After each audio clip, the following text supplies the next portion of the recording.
Doctor Who, The Reign of Terror, the 8th story of the first Doctor, is written by Dennis Spooner and starring William Hartnell, William Russell, Jacqueline Hill and Carol Ann Ford. Originally the story was going to set in Indian Rebellion of 1857, written by Terry Nation, and it was going to be called Doctor Who and the Red Fort, but Terry Nation was busy writing the Keys of Marinus and the story was dropped. So David Whittaker asked a friend of Terry Nation, Dennis Spooner, to write this story. And Dennis wanted to write a science fiction story, but he then saw Marco Polo and the Aztecs, and William Russell suggested the story focusing on French Revolution. So he did it, and Verity Lambert saw Henrik Hirsch's work on First Night, so she got him to direct the story. And Stanley Myers does the music, creating 28 minutes of music for the story, taking cues from French music, including the national anthem La Marseillaise, which is cool. So it begins at episode 1, A Land of Fear, with two men wearing cloaks patrolling in the woods with a tense music. So the TARDIS arrived and the Doctor was like, well, you're off the ship and you're back home. As Susan quickly hugs Ian and Barbara and ran off, Ian offers the Doctor a drink with him, which is a nice moment. So everyone walked out the TARDIS to see if they're in 1960s, but then Ian drags the boy, which is kind of brutal. So the Doctor asked him where they are, and the boy revealed that they're in Paris, as Ian tries to have a word with the boy, but he ran away. So the Doctor and his companions headed to the farmhouse, and the gang split up, and suspected that they're in 18th century, judging by the furniture and clothes. Susan realises they're in the Reign of Terror era, which is Doctor's favourite history, which is interesting choice. So the guards came in and arrested Susan, Ian and Barbara. After the Doctor is unconscious, they set fire on the house where the Doctor could be burnt. Yeah, that is pretty suspense there. So in episode 2, guests of Madame Guillotine, because they think that the TARDIS team are traitors to the revolution, they get sentenced to death, which is pretty intense as well. So Ian goes in one cell and Barbara and Susan went in the other, and Susan is worried about her grandfather. Webster is in the same jail as Ian and asking him to find James Sterling and tell him to get back to England, and something about the sign of Le Chen girls, then he sadly dies. Meanwhile, the Doctor is saved by the same boy they met earlier, whose name is Jean-Pierre, and he told the Doctor where his companions are, so he heads off. I love the scene where the Doctor is walking through the field with a catchy music.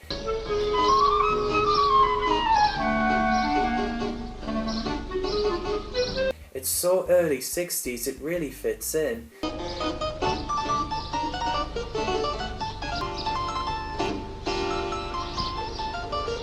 So the Doctor meets the men digging the road and their leader asking if he's heading the right way. So after the Doctor gave him advice how to deal with workers, the Doctor ended up joining them, so in the end he tricked him to knock him out, which is not something you'd see the Doctor normally does, like whack his head with a stick. So the Doctor continued his journey up to Paris. As Barbara and Susan tries to dig themselves out, they get taken to execution, and Ian sees out the window. My God. This would be so intense if I lived through the 60s as a kid, as I would imagined. So in episode 3, A Change of Identity, the Doctor arrives at Paris, Barbara and Susan are rescued by Jules and Jean, and we get an epic gunshot scene.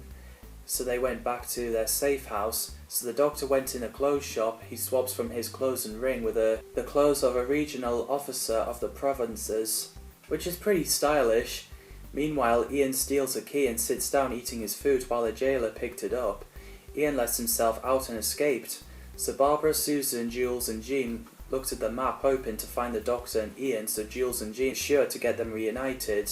So the Doctor goes into jail corridor and finds out that Barbara, Ian and Susan were gone. As the Doctor left, the shopkeeper came in and shows the jailer the ring to prove that the Doctor is a traitor. James Cairncross played James Sterling, who's an agent of the English government, sent to France to learn the French government's post-revolutionary plans for England. Jack Cunningham played Jailer, who's in charge of jail. Dennis Spooner created the character to add humour for the story, and I have to admit, he is amusing. Neville Smith played Dart Johnson, who was counter-revolutionary in 18th century. John Barrett plays the shopkeeper who sells clothes and uses evidence against the Doctor later on. Ray Herrick played Jean, who's also a counter-revolutionary in 18th century France, helping Jules rescuing innocent people from jail. Tony Wall played Napoleon Bonaparte, was a French military and political leader of France.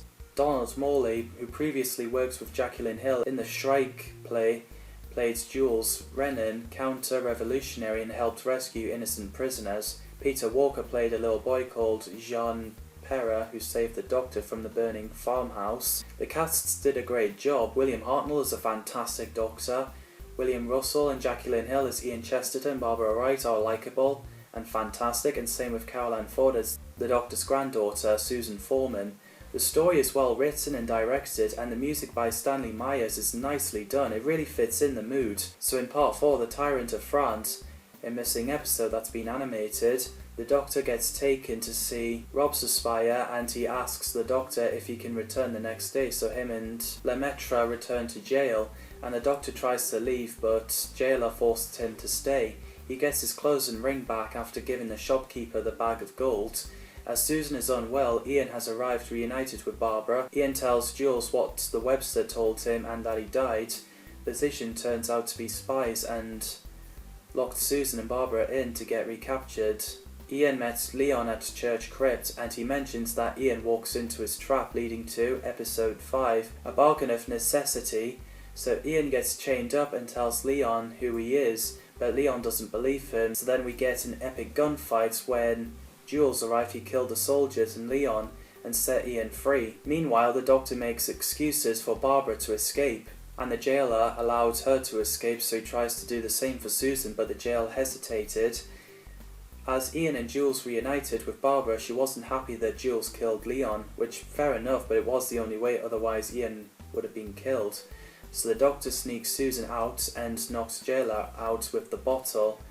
When the Doctor walked in with Lemaitre, and Jules said the Doctor has betrayed him, Ian and Barbara, so in Episode 6, Prisoners of Conciergerie, the Doctor Lemaitre said they came alone. Lemaitre revealed to be James Sterling, which is mind-blowing. James Sterling was undercover and was supposed to intercept Webster at the prison, but was too late. As Jules, Ian and Barbara got in disguise, they end up meeting Napoleon Bonaparte. So while Jules and Ian decides to stop Robespierre's imprisonment, and Barbara recalling the Doctor tell her she can't rewrite history, the Doctor managed to set Susan free and revealed that Lemaitre is the traitor and won jailer's game. So in the end, the Doctor and his companion said goodbye to Jules and Jean and got a lift back to the TARDIS, and the Doctor made a speech about destiny is in the stars, which is a great way to end the first season. I think the story, like I said, is well written, and the animation for part 4 and 5 is great. What did you guys think of The Reign of Terror and Season 1? Let me know your thoughts on the comments down below.